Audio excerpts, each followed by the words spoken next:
something that I did that's incorrect. If you're going to start your crochet business, do not do this. Please do not do this. This is totally wrong doing this. Hi guys, welcome back to my YouTube channel. I am Natasha from Yarn Over with Natasha, and in today's video we're going to do Q&A. So I started my business back in 2019, and since then, over the years, people have been asking me questions about how did I start my business? How did I get it to go full-time in 3 years' time? What am I doing for an income? So am I only doing patterns? And how do I source my income? Living in South Africa, we don't have all the privileges of being able to get TikTok view payments for TikTok views. We don't have a creative fund. We don't have a creative fund on Instagram. So we don't get paid for our views. And we are very limited to affiliate marketing as well, especially when it comes to crocheting and yarn businesses. We don't have like Yarn Inspirations or Lion Brand that offers like a affiliate marketing platform for us. So that when promoting yarn companies online, we don't earn any commission from it. So we don't have any affiliate marketing regarding yarn shops or yarn companies. So in this video, we're going to go through the questions that I've gotten over the past few years surrounding my business, and then also things that I think people might be asking me or wondering about. And then I also had an Instagram story where I asked people, listen, what do you want to know? Like, what do you want to know about crochet business? How did I start it? Especially if you're living in South Africa, I think that is one big thing a lot of people is looking for, is somebody to help them, especially if they live in South Africa, as we don't have so many opportunities that overseas people have. And I'm going to go step by step through it and tell you exactly how I did my business and questions that I've gotten. So this is just a little disclaimer at the front of the videos. Before we dive into these questions that I've got for you today, I just want to make it clear, I am not a professional crochet business coach. I don't really teach people how to start a crochet business. This is my own experience of what I've learned through the 6 years of running my crochet business. So I'm going to answer them the best to my ability that I can. But if you are looking for somebody that is literally like a professional in crochet business and helping people start crochet businesses, you can go to Pam. She's Crochet Entrepreneur.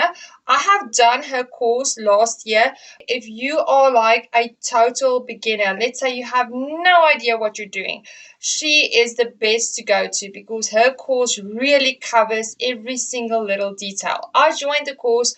I've learned so much from her, but basically all the stuff that she taught me in that course, I already knew. But the one thing I struggle with is my undiagnosed ADHD. Like, it's not professionally diagnosed, but I do believe I have suffered from some sort of ADHD because I really can't focus on one thing. My brain gets so bored.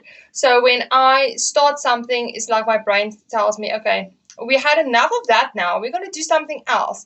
And then I just have to listen to it because then I get so bored and I get burned out and I get irritated if I don't do something else.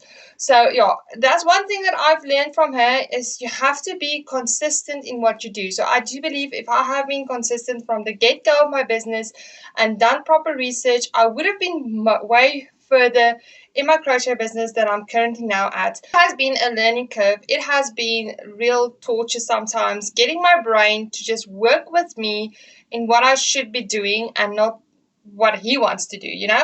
Like, he's like totally separate from my body sometimes, and it is a real struggle. So that's one thing that I do struggle with is being consistent. So I will be telling you in this video one of the questions to be consistent, and I struggle with it as well. So I just want to be transparent. There's a lot of things in my business that I should be doing that I'm not doing because my brain is just not working with me at the moment and it doesn't want to do what I want to do.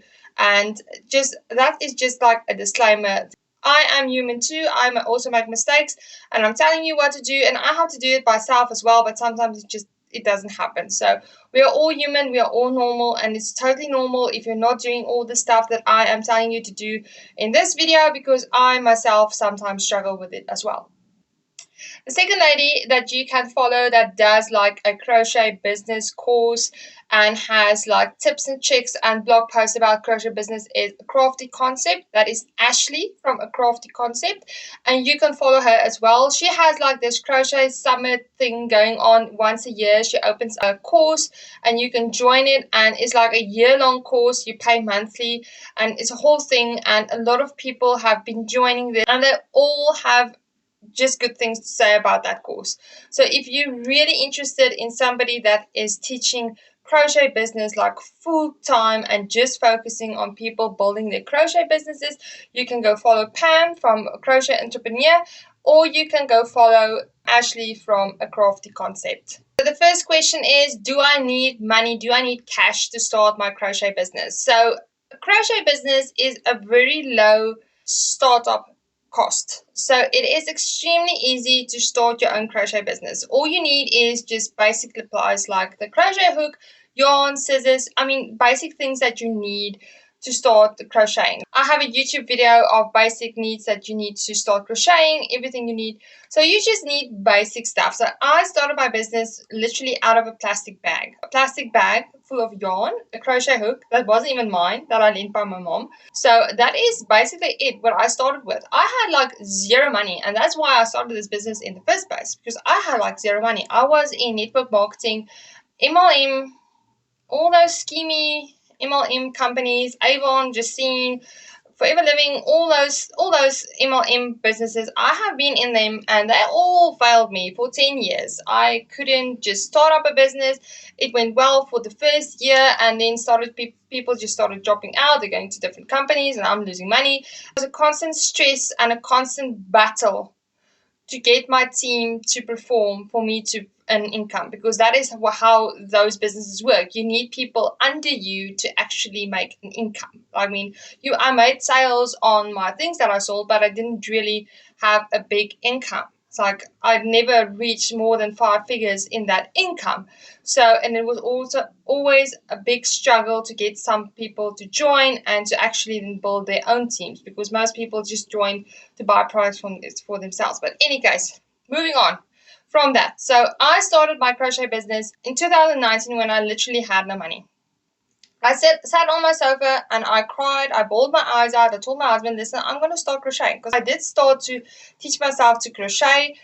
In 2014, when my first daughter was born, I crocheted a hat, horrible hat, but I was so proud of that piece. So I started crocheting in 2014.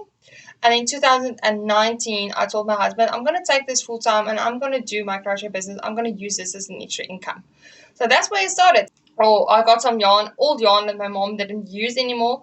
I got that from her, and I got a crochet hook, and I just started crocheting. And I literally, as I got money in, or as I got extra money somewhere from one of my previous companies that paid out, I would go buy some more yarn. And then I started my Facebook page, and I named it Yarn Over with Natasha from the get-go. It had a couple of other names in between, but it's Yarn Over with Natasha just stuck. I made a business Facebook profile. I just started sharing free patterns that I found on Pinterest. I shared the link from the Pinterest pin to my page, and I would have like a image of something that I found on Instagram, and I shared that as an inspiration. And people started liking the post and asking me where to find the patterns, and then people started asking me, can I actually make this stuff? And I'm like, yes, I can read patterns, I can make this for you.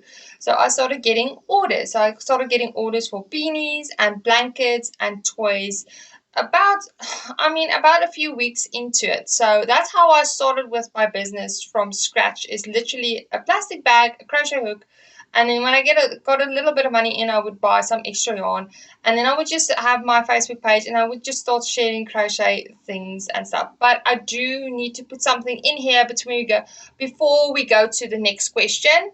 I want to just put in a disclaimer here. And so when I talked about my crochet page that I started, and I shared patterns, I shared images from Instagram, and people told me, listen, can I do this? And I'm like, yes. But the thing is, you shouldn't be posting other people's work on your page and using their photos. That is so wrong. Like in 2019, I just started, I didn't know any better. And I just feel it's not appropriate to share anybody else's work and then not tagging them or sharing the direct link. So I saved the images from Instagram and then I posted it. And then I said, yo, look at this cute thing and look at this. And what a cute inspiration, that's what a cute little dog this would be, Mike, or whatever. So I shared the images, and I did say it's not my work at the bottom of the post, but I didn't tag the creator and I didn't tag the direct link to the creator. So that is one thing that I've learned over the years is not something ethical to do. Is take somebody else's photos, place it on your Facebook page, and then tell people I can make this. Rather make it yourself and post your own photo and say, listen, I can make this, I can order this. This is the best way to go about it, because not everybody crochets the same way. Everybody has a different style of crocheting. Everybody has a different style of holding their hook, holding the yarn, the tension. Everything is different. Nobody is going to crochet exactly the same as you. There will be one or two cases that can happen, but it's very rarely that somebody can crochet exactly the same way as you do. So when posting other people's photos and taking orders from that photo is not a good idea, because you would literally have lost trust in your customers, because if you end up not making that thing looking like it looks in the photo, you might have some customers very unhappy about it. That happened to me in 2019, where a lady did ask her money back because she wanted, it was a bulldog or something, and she wanted that specific bulldog, and when I made it, I couldn't make it look like the image, and then she wanted the money back, so I had to give her her money back. And that is a lesson that I learned the hard way. So that is just a little disclaimer for you. If you're starting your Facebook page right off the bat, is not to share other people's images, and if you do share them, let the customers know this is not your work, this is this creator's work, and it might not look the same if you have to do this. You can tell them, I do have the pattern, but the image itself is not going to look the same. And as I've said in the beginning now, it's just way better to share your own image instead of sharing everybody else's images or sharing another creator's image as your own. Or even if you just say it's just inspiration and you can make something like this, the customer looks at that photo and they expect to get the image that is in the photo. Unfortunately, most of the time it works that way. Even if you do say it's not going to look the same, the customer might be disappointed in their finished product when they arrive, or you take a photo and send them to them and they're like not happy with it because it doesn't look like it looks in the photo. Question number 2 is, what can I sell in my crochet business? So what should I be selling? What is popular at the moment and what will sell? So it depends totally on your brand and what you want to create and what you want to make. So selling can be anything. You can sell from blankets to clothing to toys to coasters and scrunchies and anything, headbands, and it doesn't matter. It doesn't matter what you want to sell. If you like making it and it's something that you think you can do for a couple of years on end, and you can do it constantly without getting bored, then you can basically make anything. But you also need to be realistic about what you want to make.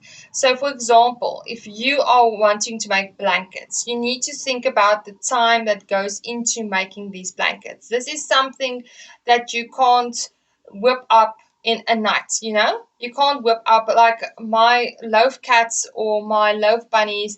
I can make like 7 or 8 of them in one night. If I sit down and I start making them, I can make about 7 or 8 of them in one night. So they are fast, quick things to make and sell. But if you're going to go to make blankets, you need to remember it's going to take you a long time to create them. So it's going to take a long time for you to actually earn an income. You do 1 or 2 blankets at a time. And that is if you're doing it full time. So if you're doing it part time, you're going to have less time. So you're going to have less time, you have to work. So you're going to have less time to make the blanket. So it's going to take you much longer. So your turnover time is going to be much longer, and you're going to have like 1 blanket a month maybe, or maybe 2 at least, depending on how fast you can crochet. and that will really hold back your income because you can't do anything else because you need to finish this blanket because people are waiting for it. So we really need to make sure what you want to design or what you want to make and sell. So other things that you can sell in your crochet business is not just finished products. You can do patterns. If you like to design, you can design patterns and sell patterns. That's what I do. You can also offer crochet classes, and if you like working with people face to face and you literally know your stuff and you know how to crochet and do basic all the stitches, then you can offer a crochet class. Then you can do crochet kits, but there's another disclaimer. Crochet kits, you need to design your own pattern for these kits, or you need to have the consent of a designer to put it in a kit. You can't just download and print a free pattern from wherever you found it and put it in a kit and sell it. That is not ethical. That is copyright infringement, and you're not allowed to do that. So if you are making kits, make sure it's your own pattern, or you do have consent from the designer that you are able to sell this pattern in a kit. And usually the designer will be compensated somehow, or you will be paying per pattern, or you will be paying a lump sum for this pattern to be distributed in this kit. So make sure you can't just share a kit. You can't just download a free pattern that you found on the internet and put it in the kit and sell it. So that is not legal. That's illegal to do. So just remember that. So it's crochet classes I've mentioned, and then the crochet kits, and you can do the patterns. You can design your very own patterns and sell them as well. You can sell the finished products as well. You can do markets. So I just want to add this in here because I saw that I missed it when I edited the video. Is other ways to earn income from your crochet business is having a blog. So if you start a blog and you've met a certain requirements for Google AdSense, or Mediavine is also an ad company, you can place ads on your blog. So if people go to your blog and they read your post and they follow your patterns, if you're going to design patterns, you can earn passive income from Google AdSense. And then as well, the last one is a YouTube channel like this one. You can start up a YouTube channel. Of course, once again, you have to meet some requirements that YouTube is asking of you. That is a certain amount of watch hours and also a certain amount of follows that you need for your channel before you can monetize it with ads. But those are also two options that you do have for making income with your crochet business, and those two options do I have as well. So I have my blog with my free patterns, and then I get paid with the ads that are shown on my blog. And of course, I am busy working on my YouTube channel. So if I do have the required amount of watch hours, that's currently at the moment 4,000. So if I have reached 4,000 watch hours, then I can apply for Google ads, and I can also have ads on my YouTube and get paid for the amount of views that my videos get. So another popular question that I've gotten over the few years is, how do I price my products? So this all depends on where you are living. So talking about price is a bit difficult because we are all living in different places and different currencies, and also even in South Africa itself, we have different price points that people are willing to pay. So I live in a very small town, and people aren't really necessarily going to pay more for an item that somebody would pay that is living in a big city like Johannesburg or Cape Town. So people there tend to pay more for items because they are so used to everything being more expensive. But here in the small town that I'm living in, people are not willing to pay that much money. And if you're even living in a smaller town, okay, so next question is, how can I stand out in a crochet market and like in general, because it is such a saturated market to begin with? How can you stand out? How can you sell your things?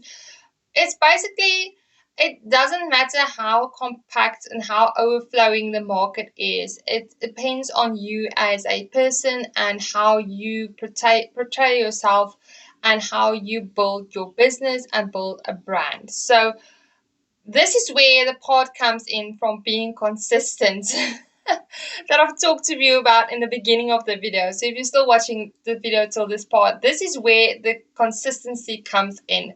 Is you have to be consistent. You have to be posting, or at least in the beginning of your business, every single day. You need to, like I tell many people when they ask me about my crochet business, I tell them, listen, you need to eat, breathe, sleep, and live your business for at least the first year. if starting your crochet business. You can't post once a week and think that the orders will just flow in. You need to be consistent and you need to be everywhere. People need to start knowing about you, and you need to start sharing your business as much as possibly can, because you want people to notice you, to see you. In the beginning, I was literally spamming. I was posting like 5, 6, 7 times a day on my crochet business, and I would be sharing it in all the groups that I possibly can share. I have been removed from so many groups in the beginning because I would literally just, it's not actually ethical to spam like that, but like I did. But yeah, I did spam a little bit. I did go a little bit crazy. So I'm not telling you to go post 100 times a day and irritate people by spamming, because back then in 2019 it was normal, but now in 2024 it's different. People get irritated if you constantly post content scam, so spam people's websites or post or groups and stuff. So but being consistent, even at least if you only post like every second day or every third day, you need to have a schedule that you work on, that people can remember you, because people forget quickly. So it's very important to be consistent, and also to find a niche. So a niche can be, what a niche is when you focus on one point. So let's say you make blankets.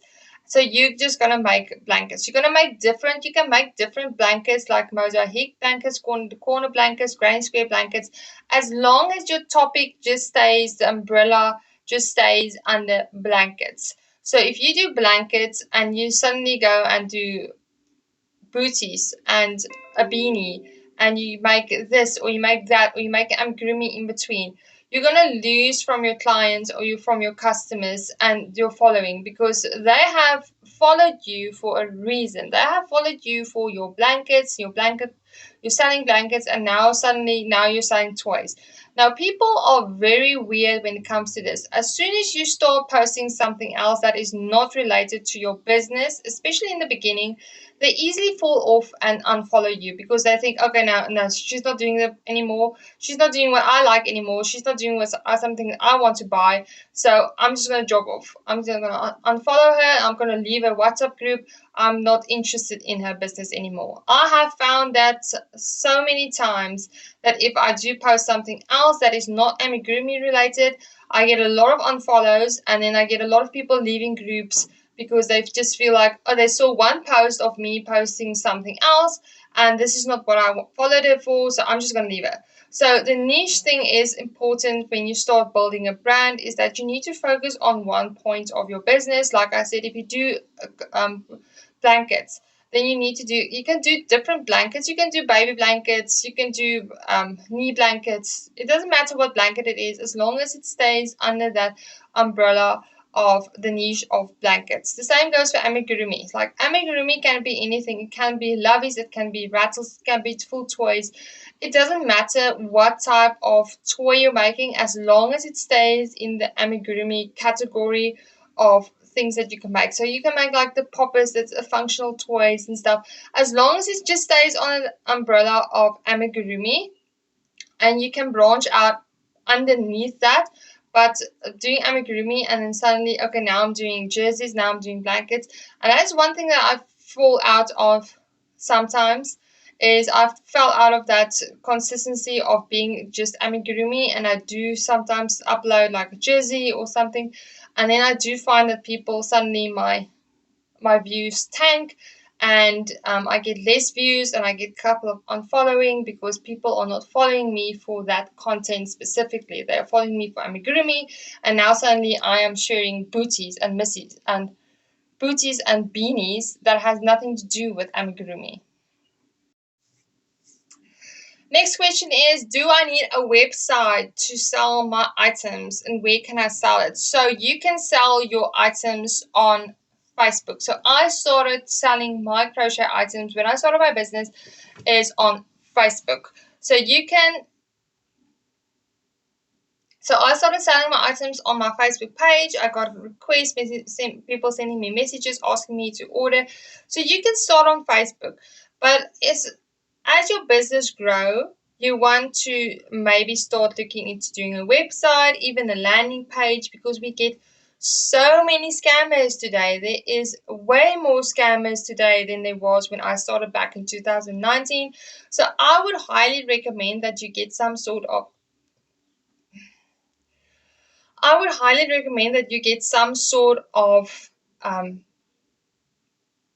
landing page. Either you can create it in Linktree, or you can create it in Canva, or you can get your own website. I have a website at Host Africa, so you can literally get yourself a website, and you can create an about page about yourself, who you are, how you started your business, why you're doing this, and even have like images of the thing that you've made. This just creates that security for your customers, that they know that this is a real person behind this business and that your face is actually there.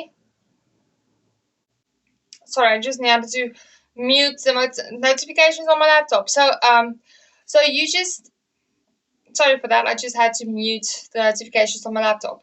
So you just need to make, so having an about page on your website or anywhere else with your face on it will create more credit for yourself and for your customers to think that it's a believable business.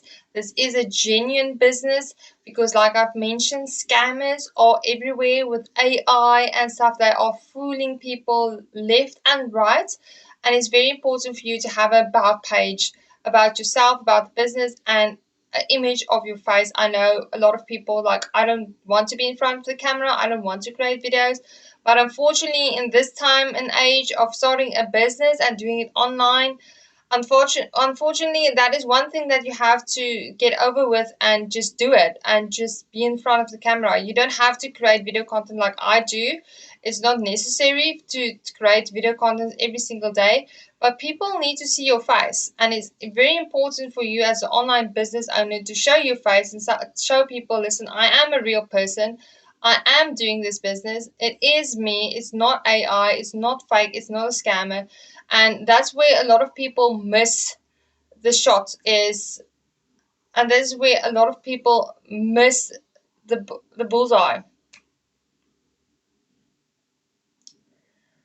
And this is a crucial, and this is a crucial point, and this is a crucial point where people, but and this is a crucial point that people miss, is the fact that they don't put enough information about themselves into their business. So I've seen a lot of people have asked me to look at their business pages, to look at what they do, why aren't they selling anything, why are people interested. It's the fact that they're not sharing themselves. They're not sharing something about themselves. They're not talking about, I'm not saying you have to talk about yourself every single day, but you at least need to do a post like, I'm the maker. I'm the person behind this. I'm the person making this stuff, and I am this person creating this stuff. And post a video about it, or post a photo of yourself holding your things that you're making behind the scenes. You really need to work into being a person of this business, because people will buy from people. And there are very little people that will actually buy from you if they don't know who you are. A lot of people have sent me emails saying that they feel like they know me in person. They feel like we are friends because I share so much of my business, and I share so much more of not a lot of my personal life.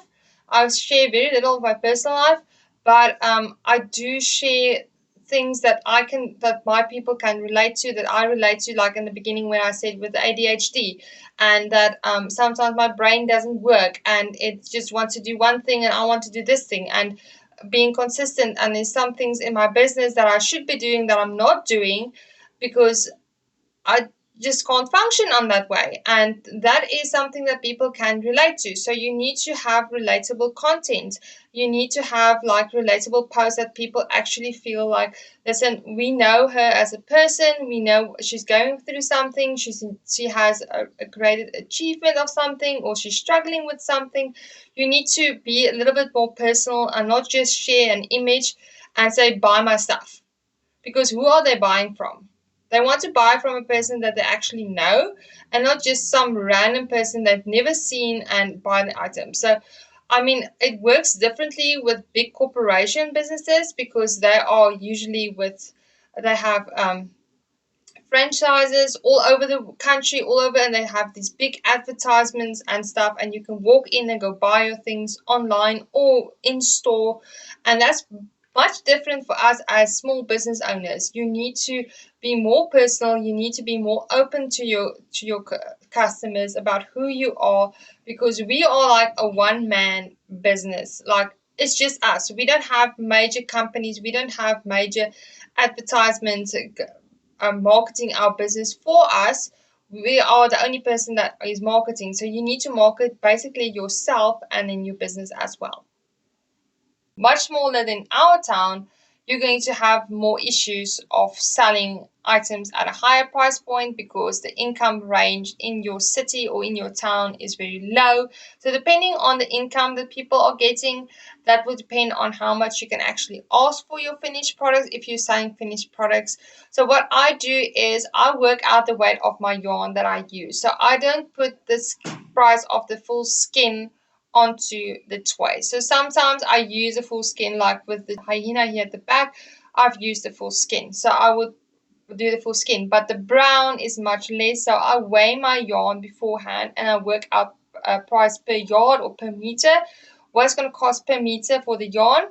And then the safety eyes, the stuffing, everything goes in, and then I multiply it by 2.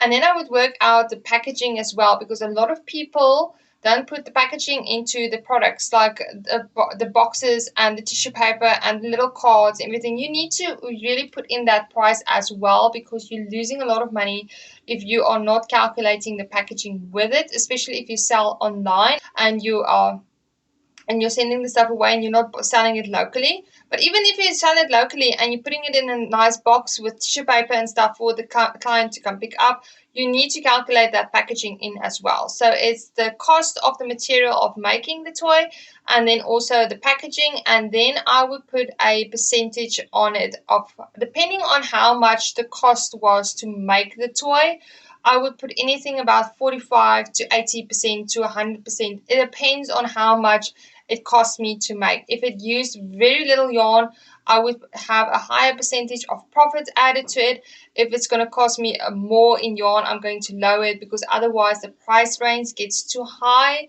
and then it won't sell that easily. So the higher it is, so I make up my money with the smaller items that use less yarn, so I put more profit on them, so I get more for them than I should, and then I can play with the difference between the big toys and the smaller toys, and that's how I work out my profit. I don't work per hour.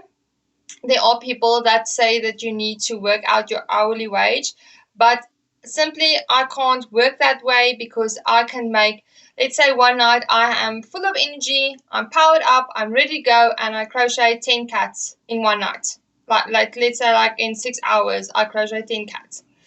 And then the next day I'm tired, or I'm fidgeting with my phone, or I'm doing this and doing that, and I only make four cats in that 6 hours. It's the same pattern, it's the same cat, but the previous night I made 8 or 10 or whatever, and the next night I only make 4, because I'm tired, or I'm watching something, or I am scrolling on my phone in between, because literally, like I said, my brain sometimes doesn't want to work with me. So I can't work per hour, because otherwise the first few cats are going to be cheaper because I made them much faster. The night after that, they're going to be more expensive because I worked longer, like only 4 cats in 6 hours, where I made 8 cats in 6 hours the previous night. So that is why I don't work per hour, because literally I don't sit and crochet constantly and make something and finish something. And that is why I work with the percentage. Like with my cats, I would maybe put like 60 or 65% profit at it, because they use very little yarn, they're very quick to make. So I just work out a percentage that I think is best for that toy or for that item. So another question that I get a lot is, how do I find my audience? Like, how do I find people that's willing to buy from me? So first off, you need to figure out what you want to sell. So what are you going to sell? What do you need? And then from there, you need to find out for who you want to cater for. Like, what do you want? Do you want to cater for moms? Do you want to cater for other crocheters, like designing patterns? And from there, you need to work out keywords and hashtags that will bring that people into your business. So this is where you need to do a little bit of a keyword research or a little bit of a SEO. That's a search engine optimizer words that you need to search. And you can, once again, like I said, you can go to Pam or you can go to a Crafty Concept. They have a lot of content surrounding this topic. I have over the years just managed to be sharing into groups where I know my target audience is, because it was mostly moms. Now, being a crochet pattern designer, I just post in crochet groups where other designers are and where makers are that make their things and sell and looking for patterns.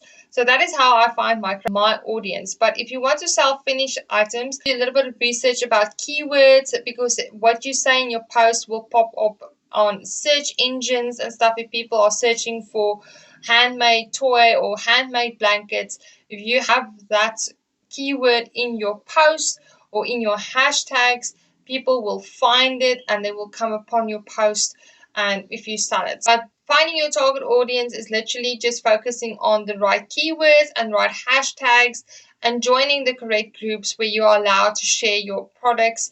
And that is how you find your audience at the end of the day. It's going to take some time. You need to be, like I said, you need to be consistent. You need to constantly post about it. You need to constantly use these keywords. The more you use the keywords, the more traction you will find, and people will be searching for it. If people search for it, they will see it. So that's important to using keywords and hashtags and joining the correct groups and sharing on the right platforms to find your audience. But like I said, if you go to Pam or Ashley, they have like a full detailed post about this and how to find your audience. This is something I have struggled with a couple of times in my crochet business, and even the past month I had this issue, is competition. What should I do when I have somebody that says I'm copying them, or what should I do when I feel like I have competition and there's somebody replicating my business and doing what I'm doing?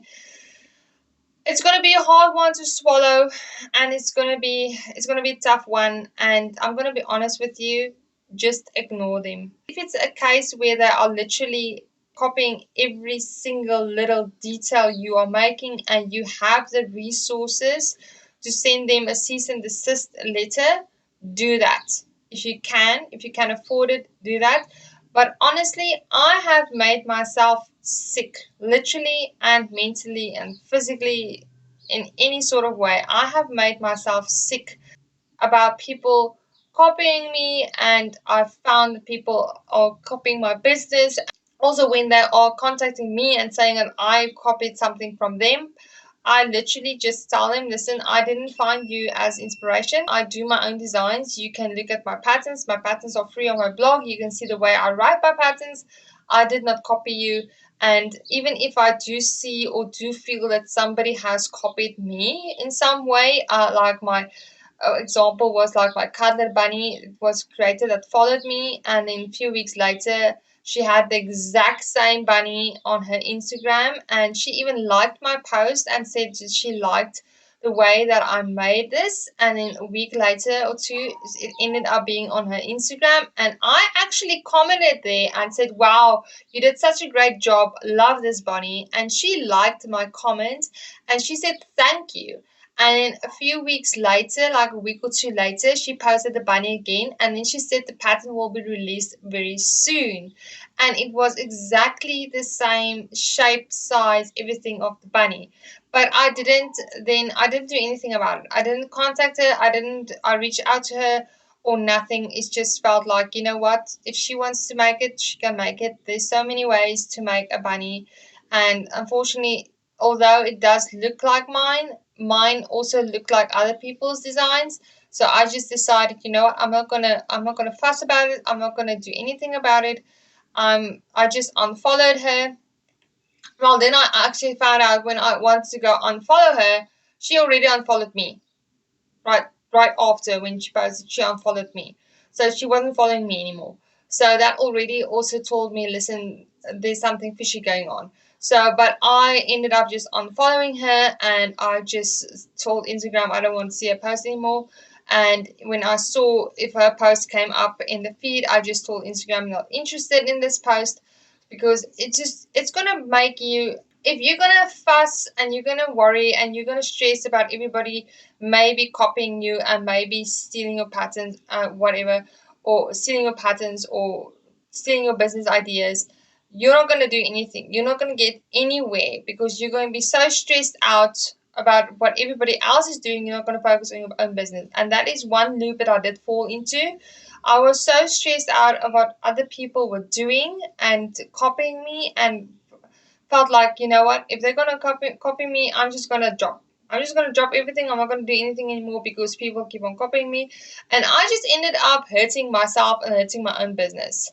And I almost ended up having to close this business because I wasn't getting any sales, because people can feed off your vibes. Even if you feel like you're not showing it, you're not telling anybody, people can literally feed off your vibes. And if you're not doing well and you're stressed out and you're concerned about everybody else and what everybody else is doing, then nobody's going to support you. For some reason, it's as if people are unknowingly know that you don't like what you're doing. You are stuck in this run because you're worried about everybody copying.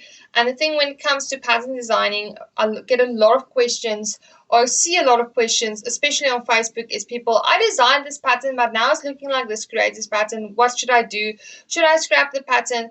I totally believe if you have designed that pattern from scratch, if you opened your WordPress or your Google Sheets or your Canva or whatever it is, and you start writing that pattern without even knowing there's a pattern out there looking the same, or even if you did know there's a pattern looking out the same, and you thought, this is a cute design, I want to make my own, and you start and you type out that pattern from scratch without buying the person's pattern, without copying and without rewriting the pattern from them, it's your pattern, it's your design. Even if it does look like a creator's design and looks similar and looks the same, it's not going to be the same pattern because you have written it in your own words, in your own way of structure of a pattern. There's only so many ways that you can do a blanket. There's only so many ways that you can do a jersey. I mean, a jersey needs a place for your arms to go. It needs to be open in front or closed. I mean,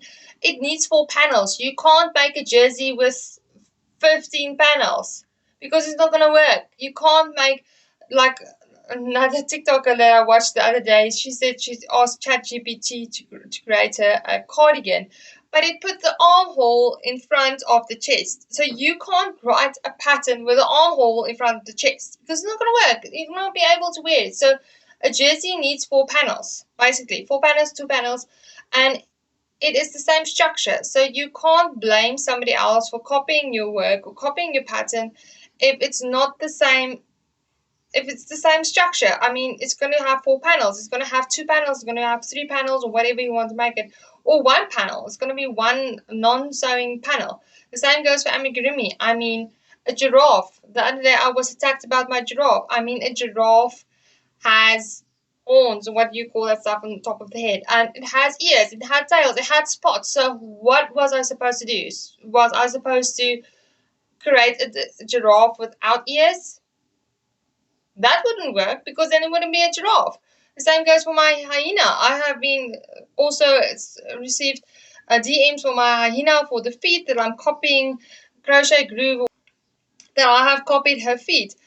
I have been making that feet for a while. It's just something that I've learned over the years. I've saw other people make it, and I said, listen, let me figure out how to make it, and I make it myself. So I mean, literally, you can't. A hyena has paws. They have paws. If I can do it without the paws, yes, you can. But I decided I wanted to give my animals paws because it's a dog. It has paws. It has cushions. So yeah, literally, I mean, if you're wanting to make something, make it. Don't stress about somebody else's and what they want to make. So the last question is burnout. How do I prevent a burnout? So I am so guilty of burnouts. I'm very guilty of burnouts. And I have often reached burnout because I do too much. So when you want to quit or not have burnout, it is important for you to just stay limited to what you want to make and not overwork yourself by trying to design every single little thing out there. Because that is one thing that I see a lot of people do is they start with one thing, and then somebody would ask them, listen, can you make me, let's say they start with amigurumi, and then somebody would ask him, listen, can you make me a blanket? And they will, yes, I will make you a blanket. And then you make a blanket, and then somebody else comes, can you make a beanie for me? Can you make 20 beanies for me for this or whatever? And I'm like, yes, I can do that, and I can make the beanies. So the one thing is, you need to limit your yes. You need to stop saying yes to everything. You need to have your limits on what you're going to make and how you're going to make and how much you're going to make. And you need to be able to say no to your customers and say, no, sorry, I don't do that. It took me a long while to get used to saying no, because I am a people pleaser. Like, I am totally a people pleaser. If somebody asks me to do something, I'm like, yes, where, when, how, why. You know, I'm not going to say like, no, but I'm not going to do it because this is not actually what I want to do or what I have to do. But in the beginning, I was like, yes, yes. If somebody asked me, yes. I had no in my system. I never showed somebody a way for something that they wanted. And even though I had like a ton of orders lined up, if somebody came to me, listen, I need to get this out now. I need a birthday present by next week. Can you make it for me? Yes. And then I would sit up till 4 or 5 in the morning creating this toy because this client said yes, and it is money, and I want it, and I need it, and it's something that I had to take time, really time, to learn myself to say no. Like, and one thing that you need to learn yourself is you have to have your priorities. You have to have your pricing. Don't give in on your pricing. When somebody says, yo, but I only have this much money to make, you, unfortunately, there comes in again, instead of saying yes, like I have said yes, if people said, listen, I just have this amount of money, can you make it for me? I'm like, oh, okay, yeah, I'll make it for you. But at the end of the day, you have to say no. You have to say, this is my pricing. This is how I work. And this is because you have to work out your pricing so you don't burn out. And unfortunately, not everybody is going to be able to pay that amount of money. And you're going to have a lot of people that are disappointed and come back to you. But if you stick to your guns and you stick to your point of having a certain amount of money that you want to be paid, you're not going to end up being burnt out, because you know you have your values and you have the money that you need to get in, and you're not going to make things basically for free and spend hours making stuff that you actually don't have time for because you said yes to everything. So, and that is how you can prevent burnout, is saying no. And even saying no to yourself, because I have a lot of things that I want to do and I have to tell myself no. So that is one thing that I also have to work on. It's important to say no to yourself as well, not just to your customers, to things that you want to do. And you have to think it through and think, listen, do I really have time for this? Is this something I really want to do? And remember, if you start doing it, you have to continue doing it because you have to be consistent. So that was it for this YouTube video today. And I think I did say in the beginning 16 questions, but I exaggerated on some of them so much that I literally answered one question into another. So I hope this video was helpful and that you learned something new. And if you want to, you can comment below if you want me to do another quick Q&A and you have other questions that you want to ask. But this is just like basic questions that I've gotten in the Instagram stories and also what I have received over the years. And they're the most popular questions.